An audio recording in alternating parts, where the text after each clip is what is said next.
Մինասյան Մասիսից, քանի որ մեր քաղաքապետին են փորձում բերման ենթարկել բոլորս Մասիսի ակտիվ քաղաքացիները, ովքեր որ մտածում են երկրի բարօրության համար, այսօր գտնվում են այստեղ։ Ես, իմ ընտանիքի անդամները, իմ ընկերները, քանի որ Դավիթը ոչ միայն մեր քաղաքապետն է, այլև մեր բոլորիս ընկերը։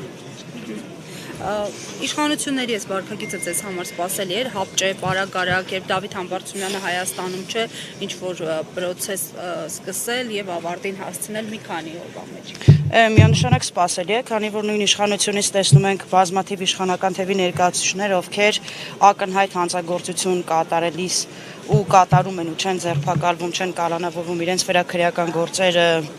չի հարուցվում, իսկ ընդդիմադիր ուժերի նույնիսկ չնչին քայլը անդրադառնում է շատ կոպիտ ուժի։ Ես ճիշտ եմ հիշում, որ ժամանակին դուք աջակցել եք 2018-ի այսպես կոչված Թավշյա իշխանափոխությանը, հեղափոխությանը, թե ոչ ճիշտ։ Սխալ եք հիշում, ես երբեք չեմ աջակցել հեղափոխությանը։ Բայց ինչ որ դրվագներով իշխանության հետ Աննա Հակոբյանի ջոկատում եմ եղել, պայքարել եմ իմ երկրի համար, բայց դա չի նշանակում, որ եղել եմ իշխանության կողքը։ Ձեր ջոկատում ինչ-որ տարածքներ ազատագրել կամ թշնամուն հետ շպրտել։ Այդ թեմայով ես տվել եմ հարցազրույց ու կարծում եմ, որ դրա տեղը ու ժամանակը չէ այդ հարցին պատասխանելու համար։ Կարծում եք ինչի համար են Դավիթ Համբարձումյանին այսպես փորձում մեկուսացնել, հա, ինչ վախ են զգում նրանից։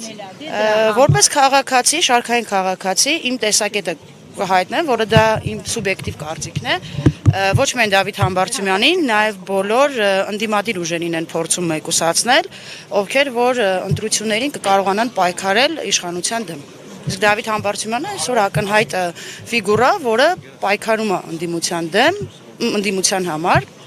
իշխանության դեմ ու ունի ակնհայտ հեղինակություն ոչ միայն Մասիսում, Մասիսի հարակից գյուղերում, Մասիս համայնքում, այլև ամբողջ հանրապետությունում։ Ես նայել եմ ձեր հարցազրույցը, հերաթոջոկատի հետ կապված ձեր բարձաբանումները, դրանից հետո Աննա Հակոբյանի թիմակիցները կամ որևէ մեկը ձեզ թիրախավորել է, ինչ որ հետապնդումների արժանացել եք, թե չէ։ Բացարձակ ունենք շատ լավ հարաբերություններ, բոլորս հայ ենք, Աննա Հակոբյանի հետ առիթ չի եղել շփվելու, մեկ անգամ հանդիպել ենք սրճարանում, շատ նորմալ, բարև, ողջույն, ինչպես բոլոր նորմալ։ Ահա, հարցազրույցից հետո։ Կարծեմ ոչ այսպես չէ։ Հա, դավաճանության մեջ էր մեղադրել եւ Եթե հարց ունեք, հարց տվեք, պատասխանեմ։ հիշում եմ թե Ջոկատում դուք էիք Աննա Հակոբյանը, Լենա Բոլոր շարքային քաղաքացիները, շարքային մարդիկ, ովքեր որ մտածում են երկրի համար եւ փորձում են իրենց երկրին օգուտ տալ։